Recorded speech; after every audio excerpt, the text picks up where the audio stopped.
তো আজকে আজকে এখানে শনিবার, তো কালকে আমরা সব যে বাজার করে এসেছিলাম সেগুলো সব ফ্রিজে রেখে দিয়েছিলাম। এত যে সবজি নিয়ে এসেছি ইন্ডিয়ান মার্কেট থেকে, তো ওগুলো তো এক সপ্তাহের মধ্যে খাওয়া সম্ভব নয়। আর যদি ওটাকে প্রপার মানে তাড়াতাড়ি না খাওয়া হয়, খুব তাড়াতাড়ি সগি হয়ে যায়। বিকজ লাস্ট টাইম ভেন্ডি এনেছিলাম, পুরো নষ্ট হয়ে গিয়েছিলো, মানে এক সপ্তাহের মধ্যে রাখতে গিয়েই পুরো সগি হয়ে গিয়ে ওর মধ্যে পুরো নষ্ট হয়ে গেছিলো। তো আমি রান্না করে রেখেও দিই যে এক সপ্তাহ ধরে খাওয়া হবে, যেটা আমরা নর্মালি করে থাকি এখানে, because everyday cooking doesn't make sense. জানি আমাদের কালচার এটা খুবই অদ্ভুত। মানে আগে ছোটবেলায় তো মাকে দেখতাম, মা মানে যাদের মানে মা আমাদের চারিপাশে সবাই 3 বেলা রান্না করতো। সকালে ভাত বা সকালে কিছু একটা রুটি বা কিছু, দুপুরে ভাত, ডাল, সবজি, আবার রাতে কিছু একটা সেদ্ধ, নাহলে ভাজা, নাহলে কিছু একটা, কনস্ট্যান্ট, মানে 3 বেলা রান্না। খুব স্বাভাবিক ছিল তখন। না, আমার ছোটবেলাতে আমাদের বাড়িতে ফ্রিজ ছিল না, ফ্রিজ। তো অবশ্যই 3 বেলা রান্না করলে তো নষ্ট হয়ে যাবে।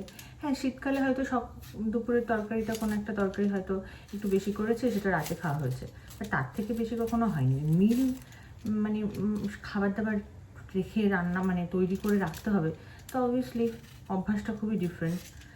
বাট বলতে নেই, ওই অভ্যাসে মানে ওই অভ্যাস থাকাতে পরবর্তীতে যখন চাকরি সূত্রে কলকাতায় এসে একা একা থাকতে হয়েছে, আর প্রথমেই গিয়ে পিজি হয়তো পাইনি বা এমনি সিঙ্গেল রুম নিয়ে থাকতে হয়েছে, তখন এই অফিস থেকে এসে রান্না করে খেতে, oh my god, torture. But then time passed, learn কে আর তখন অলরেডি ফ্রিজ মানে যে কোনো ফার্নিশড পিজিতে বা যে কোনো ফার্নিশড বাড়িতে থাকলে ফ্রিজ ছিলই। তো ওরকম যে রান্না করে কিছু একটা রেখে দিলে অ্যাটলিস্ট অফিস থেকে এসেই যে ওই কষ্টটা হয় কি আবার রান্না করো, মানে ইনিশিয়াল টাইম তো ওই ডালিয়া, সেদ্ধ ভাত, ওই ডিম ভাজা এই করেই কেটে যেত। তো মানে এইভাবে খেলে তো পুষ্টির কিছু হবে না, মানে nutrients, where will get the nutrients. তো দেন উই লার্ন কি মিল প্রেপ বলে একটা ব্যাপার, যে না কিছু একটা তৈরি করে রাখি তাহলে ব্যালেন্স থাকবে, health will be maintain. And তার পরবর্তীতে যে ধরনের চাকরি সঙ্গে যুক্ত ছিলাম, মানে becoming a crew, you have to maintain BMI. I used to do, like I used to boil dal and I used to keep it in fridge, just boiling. তো যখনই আসতাম বাড়িতে, তো অ্যাটলিস্ট আমার আবার নতুন করে ডাল মানে সেদ্ধ করতে টাইম ওয়েস্ট হবে না। হয় আমি সেদ্ধ ডালটা নিলাম, আমি কখনো মানে একটুখানি পেঁয়াজ আর লঙ্কা দিয়ে মেখে নিলাম, দ্যাটস ইট। তার সঙ্গে গরম গরম ভাতটা বসাতে, তো ভাতটা করতে তো টাইম লাগে না, সেটা গরম গরম করা যায়। বাট সবজি টবজি, তারপরে ধরুন আদা রসুন এসব পেস্ট করে রাখা, বা যে কোনো একটা তরকারি করে রাখা, বা চিকেনটা ম্যারিনেট করে রেখে দেওয়া কোনোভাবে, বা হাফ কুক করে রাখা, এইভাবে আর কি করা। আর এখানে তো পুরোপুরি তাই হয়, মানে কেউ এখানটায় ডেলি বাজার করতে যায় না। যে আমরা যে এইভাবে খাওয়া দাওয়াটা করি, তো সেটা নিয়ে আমার মাসিরা খুবই চিন্তিত থাকে। তারা সারাক্ষণ বলতে থাকে, হ্যাঁ তোরা তো একদিন রান্না করে 3 দিন খাস, এরকম করে। ঠিক আছে, তো বলে, আমি মানে ঠিক আছে, অ্যাটলিস্ট তোমাদের মধ্যে 3 বেলা ভাত তো খাই না, 3 বেলা ভাত আর একটু সবজি, ওতে তোমাদের ব্যালেন্স ডায়েট। তো so then you learn, slowly you learn কে ব্যালেন্স ডায়েটটা কি, how much carb you should take, কতটা প্রোটিন খাওয়া উচিত, কতটা মাইক্রোনিউট্রিয়েন্টস ইউর বডি নিড। তো ওই 3 বেলা হয়তো গরম গরম খেলাম, কিন্তু আমার বডি যেটা চাইছে, যে পরিমাণে যে জিনিসপত্র চাইছে, সেটা হয়তো আমার বডি পাচ্ছে না, শুধু ভাতটাই পাচ্ছে। তো তাতে তো আমরা মোটাই হব না, আর বডিতে বিভিন্ন ধরনের রোগও হবে। তো তো সেটা নিয়ে বলি যখন, তখন ওই আর কি হাসে। এখন তাদের সবার বাড়িতে ফ্রিজ আছে, বাট স্টিল তারা সেই সারাক্ষণ কাঁদতে থাকে রান্নাবান্না নিয়ে। আর আমরা যখন বলি তখন বলে যে হ্যাঁ তোদের আর কি। তা আমি ভাবলাম যে এইবারে একটা ভিডিও বানাবো, যেখানে আমি বাঙালি রান্নায় মানে এমনভাবে মিল প্রেপ, মানে আমি দুদিন না বলবো, আমি একদিন 2 ঘন্টা কি 3 ঘন্টা দেবো, যেটার জন্য বাকি সপ্তাহগুলোয় বাকি প্রত্যেকটা দিন হয়তো আমার দিনে হয়তো 1 ঘন্টা। আমরা খেতে খুব ভালোবাসি, তো টেস্ট নিয়ে কম্প্রোমাইজ করতে একদম ভালো লাগে না, তো এইটাই। তো আমি মোটামুটি আজকে প্রেপ করে ভেবেছি জিপলক ব্যাগে ভরে ফ্রিজে রেখে দেবো।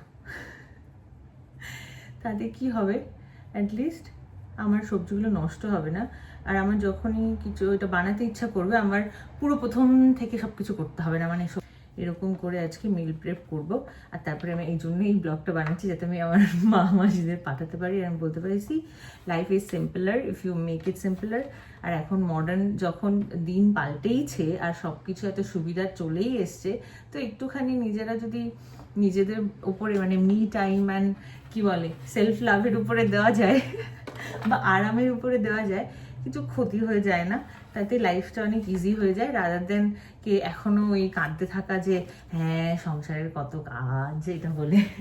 আমি জানি না কেমন হবে পুরো ব্যাপারটা, first time I am doing like this because too many of vegetables I brought from little India, so I have to make it worth of every penny because it's expensive here. If I convert in Indian money, like how much everything costs. তো আমি I think সকালবেলায় ভেন্ডির দাম বলছিলাম, তো almost যে যতটুকু মানে almost 1.5 KG মতো এনেছি, তো তাতে 900 টাকা। তো ওই আর কি, তো সেই হিসাবে ওকে। আমি না কাজ করতে করতে বকবক করতে পারি না, মানে কাজ করছি তারপরে পরে গিয়ে আমি ভয়েস ওভার দেবো, বা পরে গিয়ে আমি আবার ওইটাকে নিয়ে বা কাজ করতে করতে কথা বলছি আর করছি, আমার হয় না, মানে I don't feel then I'll enjoy the work, and at the same time I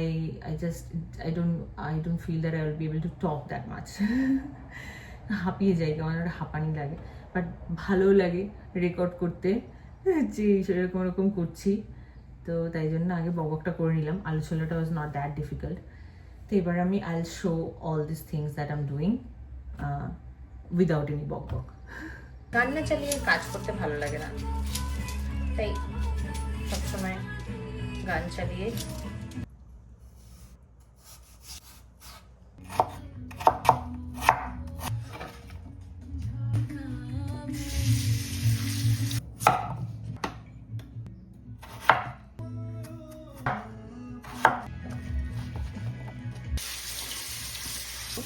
পুরোপুরি বটবটি কাটা শেষ, এবার উচ্ছে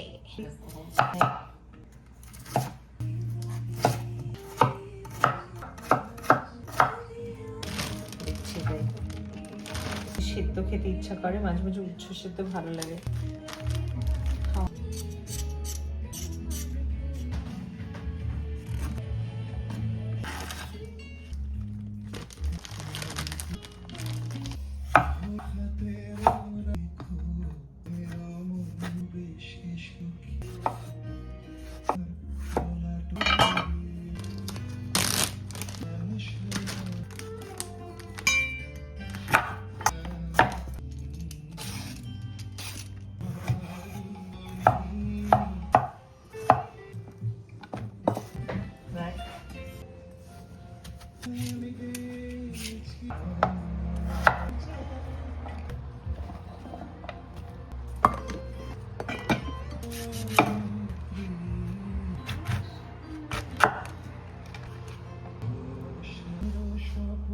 এঁচড় কিনে ঠকে গেছি, কি জানি এগুলো সেদ্ধ হবে কিনা।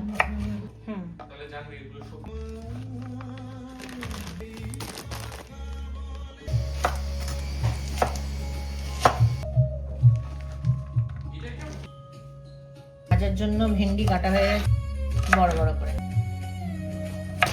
তো ভেন্ডি রেডি। একদিনে কোনো একটা পচা বেরিয়েছে, এই যদি আমি রেখে দিতাম এগুলোর সাথে না কেটে কুটে, তাহলে এই একটা থেকেই সব কটা পচতো। এখন অ্যাটলিস্ট কেটে দিয়েছি বলে হোপফুলি 1 সপ্তাহ বেশি স্টোর করা যাবে নর্মাল ফ্রিজে। এগুলোতে একটু টিস্যু দিয়ে রেখেছি বিকজ ভেন্ডি তো ভাজার জন্য এটা ওই মশলা সবজি করার জন্য।